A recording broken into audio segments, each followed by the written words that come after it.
Hey, good morning, everyone. My name is Armando with the Dean of Students Office. I'm Chrissy Lieberman. I'm with the Data Students Office as well. And today we're going to talk about the First Amendment. Chrissy, you're a pro at this. What can you tell us about the First Amendment? Well, the First Amendment is one of the most, well, it's the first, so it's the most important, not the most important, but the First Amendment.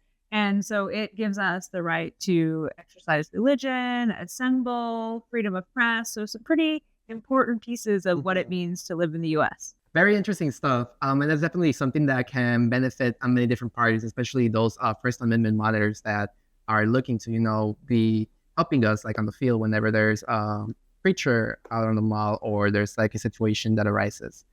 So what can be some of the things that people can take away from this conversation that we're going to have?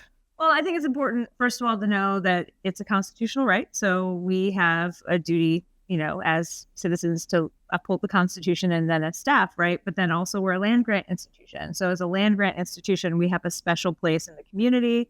And so as monitors, as folks who might be responding to any sort of demonstration that pops up, any sort of concerns with preachers, it's important for us to recognize that we do need to focus on keeping our campus community on its mission of teaching folks and getting folks degrees, and at the same time allow for that free expression. So finding the balance of creating an environment that's conducive of learning and also making sure that that free expression is there. And so I think in this training, we're going to do a lot of talking about what that looks like, because I think, protests, demonstrations, especially unexpected ones, Right. can come with kind of this emotional toll for folks. And so kind of knowing who we are, if we're going to be responding to those events, knowing how to educate our students if they're in kind of proximity to an event and they're not feeling safe about it, not feeling emotionally well because they're interacting with it. So figuring out how to navigate that, right? Because it's hard for Mhm. students who are feeling triggered by something to feel safe on campus. And so that makes it hard for them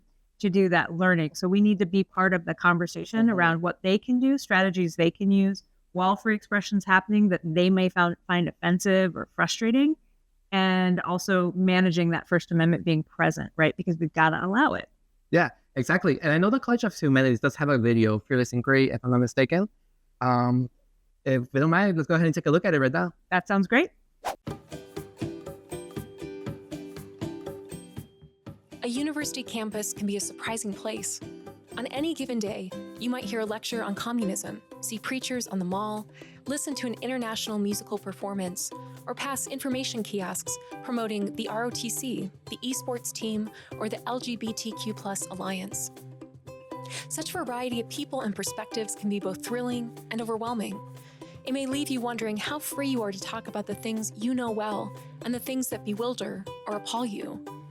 And maybe you'll worry about how to balance honoring who you already are and opening yourself to the possibilities of who you could become. One way to navigate these complexities is through a mindset we call fearless inquiry. Grounded in the fact that it takes courage to pursue a college education, fearless inquiry is a mindset that resists the anxieties that come when faced with the unfamiliar by actively seeking understanding. The University of Arizona hosts staff, faculty, students, and guests from various backgrounds, beliefs, countries, cultures, and perspectives. This diversity is what creates the rich learning and exchange of ideas that occurs in the classrooms, hallways, and public spaces on campus. It's also why having an attitude of fearless inquiry is so necessary. Fearless inquiry means having the nerve to say, "I don't know, but I want to find out. I don't understand. Can you please explain it?" And "That's not my experience. Why are we different?"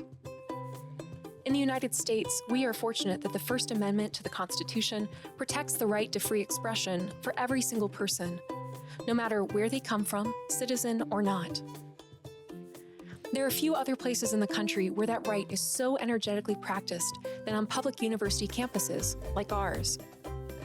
In your classes, you will hear, read, watch, and interact with ideas that mesh perfectly with your own, lending you to refine your thinking in powerful new ways. You'll also connect with ideas that challenge you. Resist the urge to reject them outright. Instead, practice fearless inquiry. Ask questions, not to argue, but to understand. As you experience the campus, walk toward, not away from, unfamiliar experiences, concepts, beliefs, and practices. Why are people protesting? Why might a controversial course be important? Why has a polarizing speaker been invited to lecture? Fearless inquiry encourages us to ask and find good answers to questions like these. Happily, practicing fearless inquiry on campus will also reap rewards for you off campus. Whether you're traveling overseas or interviewing for a job across town, the power to brave your own ignorance is life-changing for you and for others. As you consider these issues, the Dean of Students' Office has a collection of resources about your right to free expression, and they answer additional questions you may have. Seek them out. Welcome to the University of Arizona.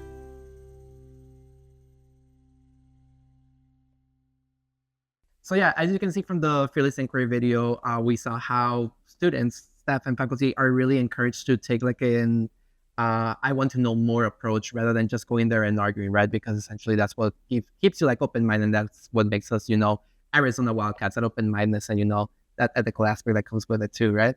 So let's dive into the conversation itself. The University of Arizona, as you know, is a public campus, right? Mm-hmm.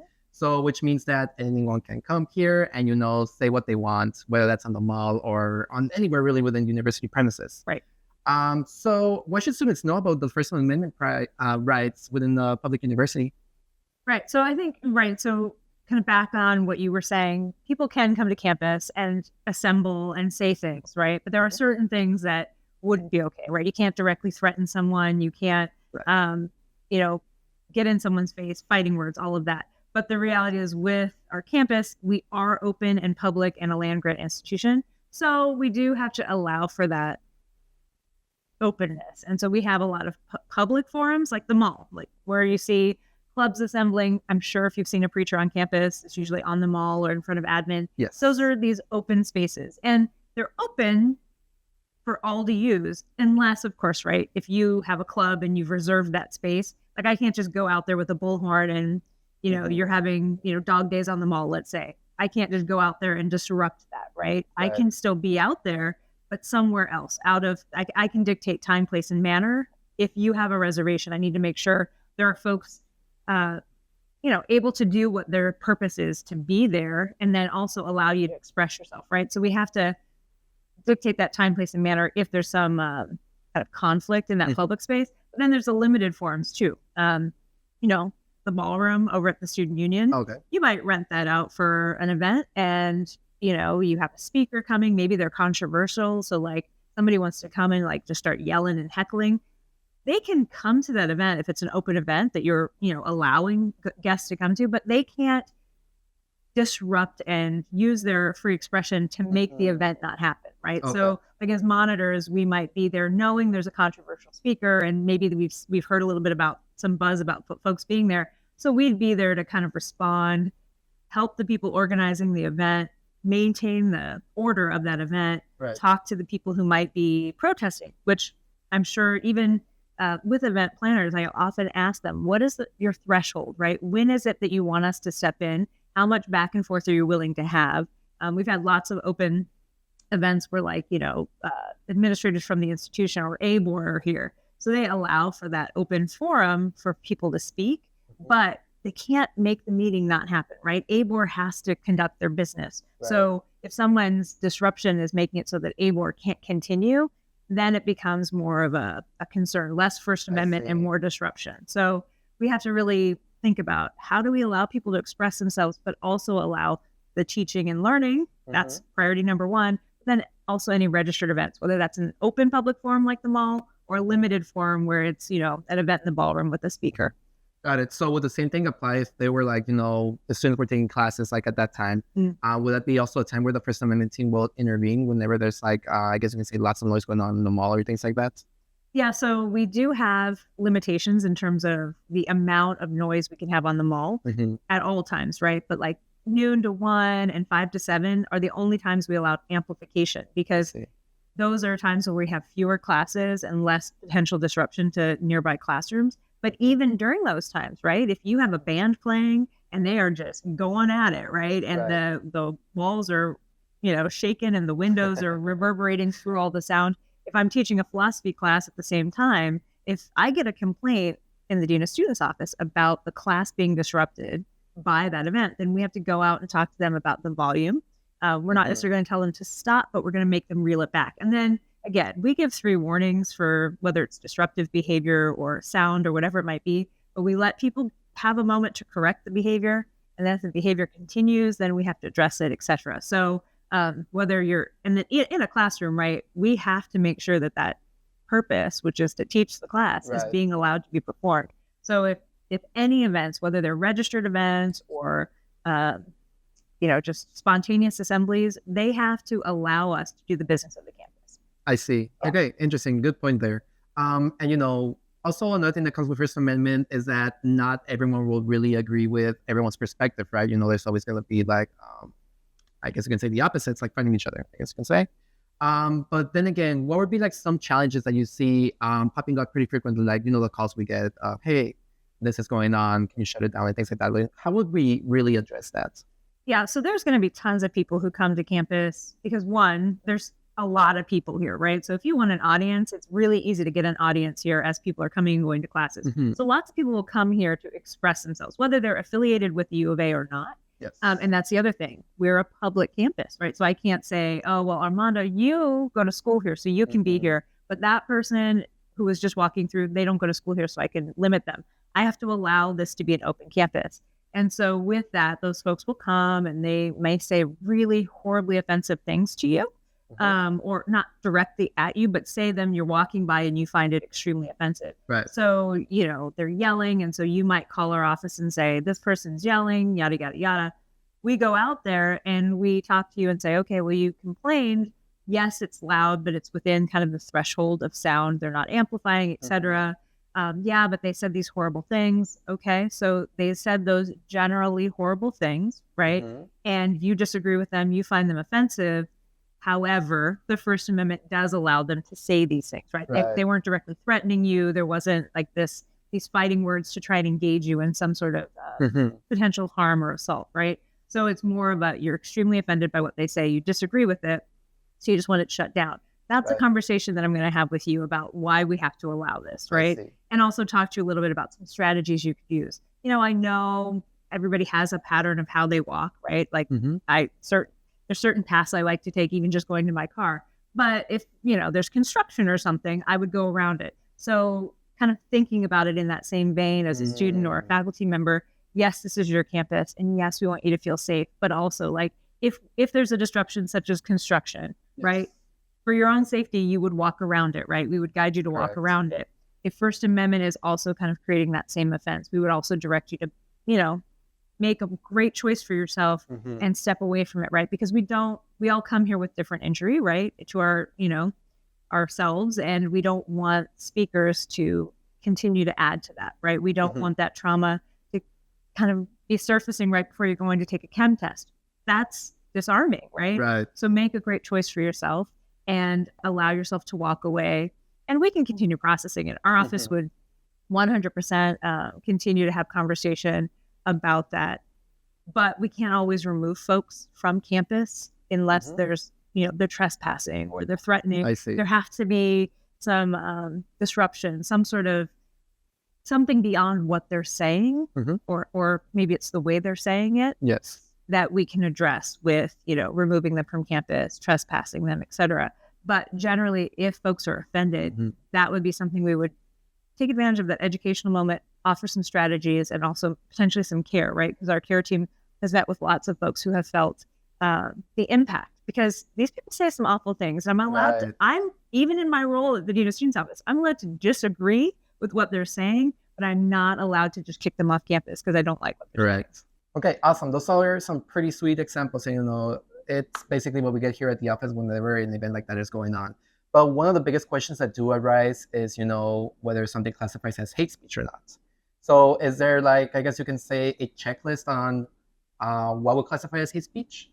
So I think that there's lots of ways that people would define hate speech related to, just the term itself, right? But specific to the First Amendment, so, hate speech, for, those of you who've not taken a moment to think about it, basically like vilifying people or calling out like, a protected class, saying, that generally that population is a certain way. Like we have a preacher on campus who often, puts that burden on women, and that has a huge impact on our population here. So that is what folks consider to be hateful speech, right?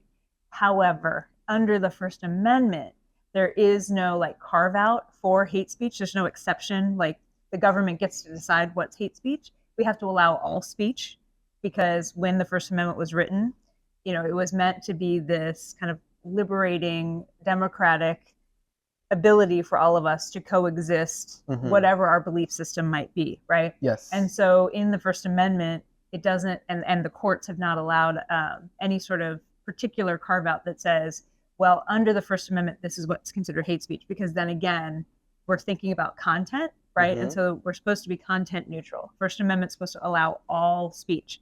And so we do get calls when, any offensive pieces come up and kind of focus in on any particular group of folks.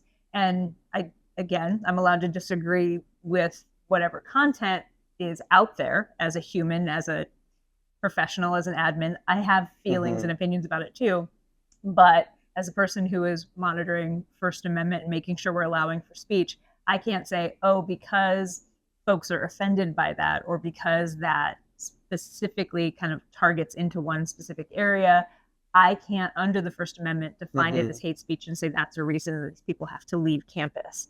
Again, if they're amplifying, if they're here after hours, if they're interrupting another event, I can do a forum assessment. I can talk about time, place, and manner, but I cannot evaluate it based on content, even if it is perceived as hateful speech. Okay, so awesome. Very interesting information, especially when it comes to hate speech. It's like something that's talked about, like, across the student community, right? Because why don't you shut the event down? But, it's great to know all these things that go like behind the scenes and, what goes into the Constitution and stuff. But now going back to complaints that we get, not only from students and community members, right? But what are some complaints we will usually get from preachers? Right. So when we respond, let's say, using the example from earlier, you come in because this person's being loud and offending you. So then we'll go out there, obviously in that example we used related to like you being offended. I take advantage of that opportunity to talk with you a little bit about what our role is. But then even if, let's say, they're amplifying, so now I have to talk to them about the reality that they're using amplification when it's not amplification hours, or they're in competition with the really cool event you've got going on out there. Right. So then we talk with them through like introduction, trying to like, get a sense of what their purpose is, right? So that we can hopefully, because again, we're trying to encourage free speech, so we may be able to find them a better location. But we will oftentimes be met with folks who very much understand the First Amendment, and there are times when people even kind of want to push the boundaries a bit, right? Because again, if you want an audience, this is a great place to come, especially if you're going to say something offensive, because our students will want to kind of defend our culture here, right? And sharing that they disagree with someone. And that's all part of it. Counter protest is part of it. But when it's happening, if we approach them, oftentimes they'll say, well, but I have a First Amendment right to be here.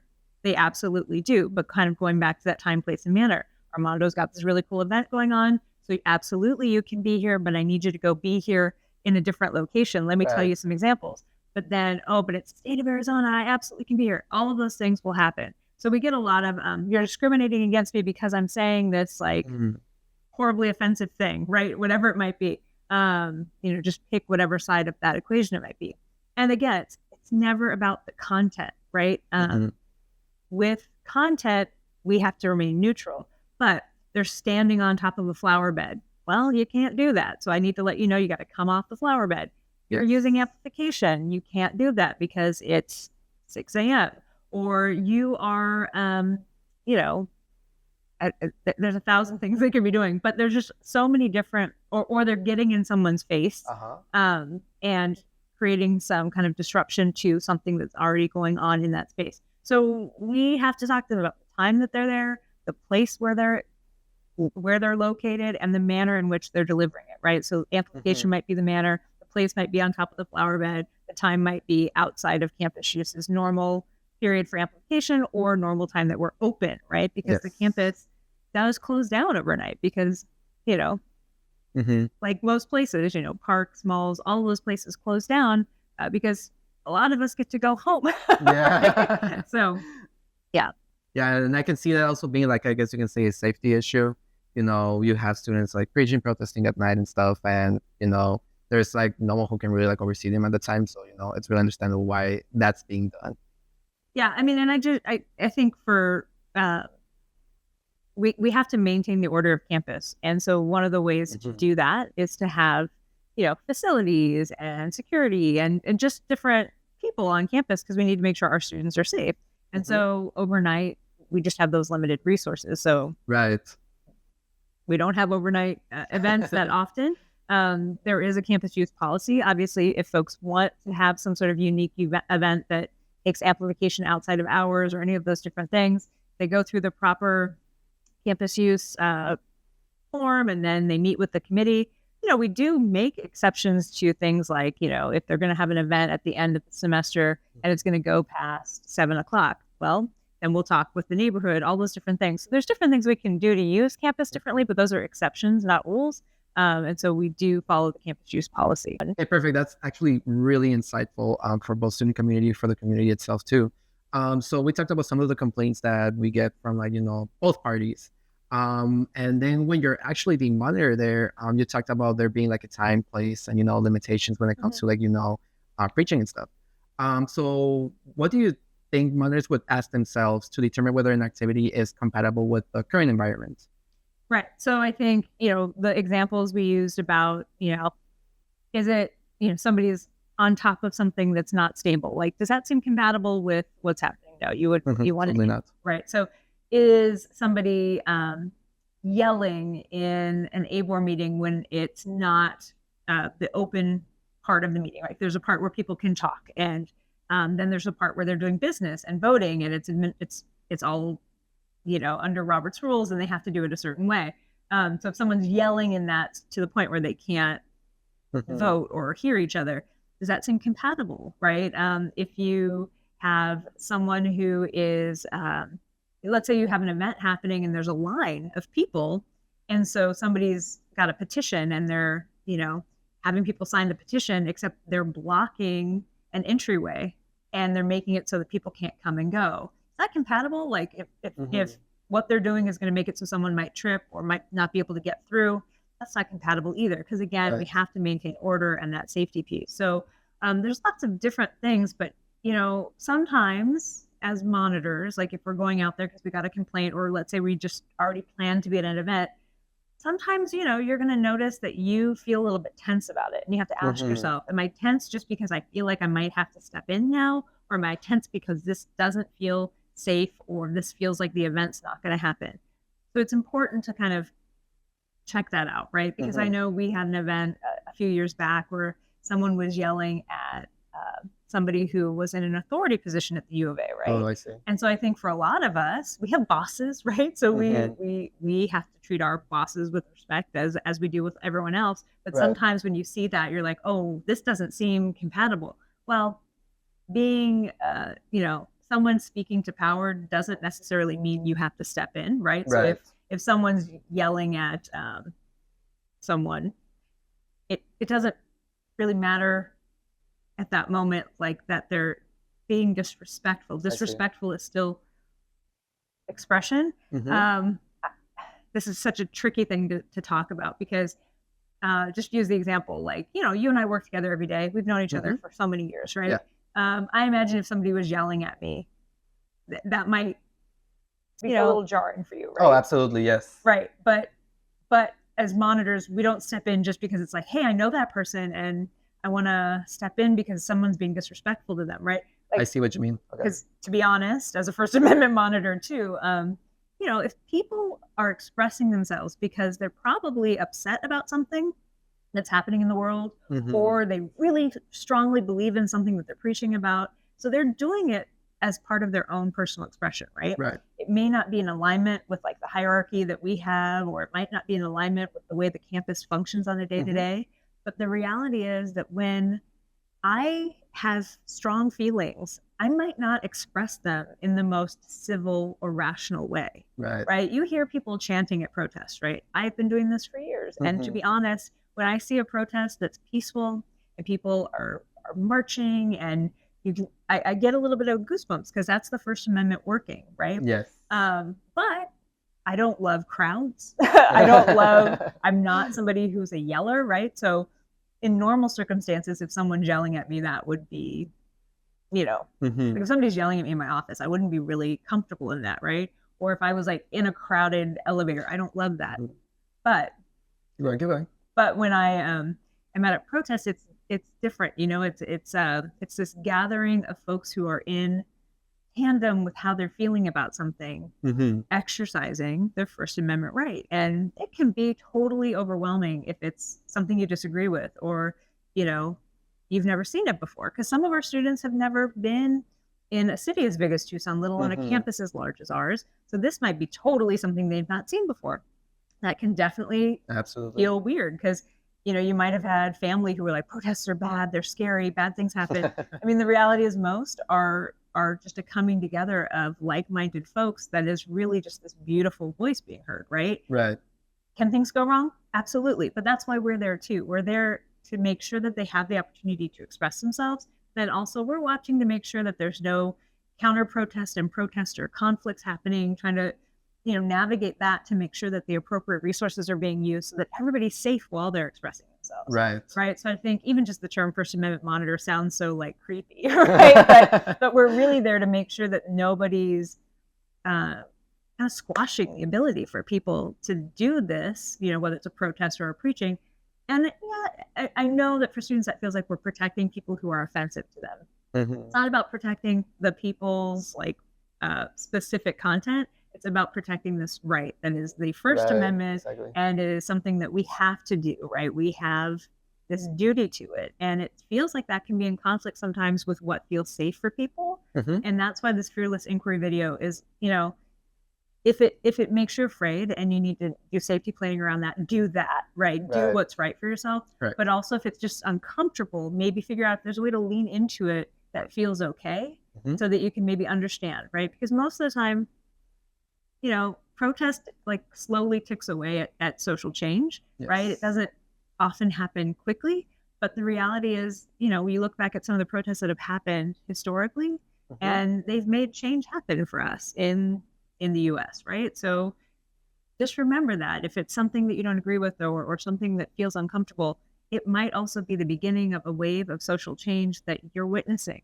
So can you lean into that and find a safe way to observe it? So that was very beautifully said. You're good at this. Okay, awesome. So I really like how you mentioned the whole complaint situation that students get. I love how you mentioned both perspectives, the preacher side, the student side, community side, and all that sort of stuff. And what really goes behind the scenes of the First Amendment. So we gave a lot of information in these short couple of minutes. So what do you think are the biggest takeaways for monitors who are undergoing this training right now? Well, I mean, I really want monitors to understand First Amendment, it offers these rights to all of us, right? Across the board, whether it's on campus, off campus, wherever it is. So the First Amendment is critical to the expression of free speech, press, religion, petition. All of those things are important rights that we all have. And then also on our campus, it's something that we have to consider, what's compatible with what's going on. Content cannot be the reason why we move anyone off campus or to another location. Time, place, and manner has to be about, is it conducive to, the environment we're currently in? And that, just recognizing as a land-grant institution, as a space that's a playground for all of Tucson, we are an opportunity for lots of folks to come be heard. Some people take advantage of that in ways we're not always comfortable with. Right. Some of those ways are really offensive. But as monitors, we have to make sure that we're even about it. We're thinking about what are the rules of the moment, the time, place, and manner. And, we can disagree with the content all we want, but we have to do our job to make sure that we're following what is outlined and we're taking into consideration what the complaints are or how compatible something is with the moment. Okay, awesome, perfect. And yes, thank you so much for the time here, giving all this information, especially something super important as the First Amendment. I believe on the next video, we're going to be discussing disruptive behavior. Yep. Because I know that can be one of the biggest challenges that monitors may be facing when it comes to overseeing these sorts of events. So, yep, we'll go ahead and see you on the next one. All right. Thank you.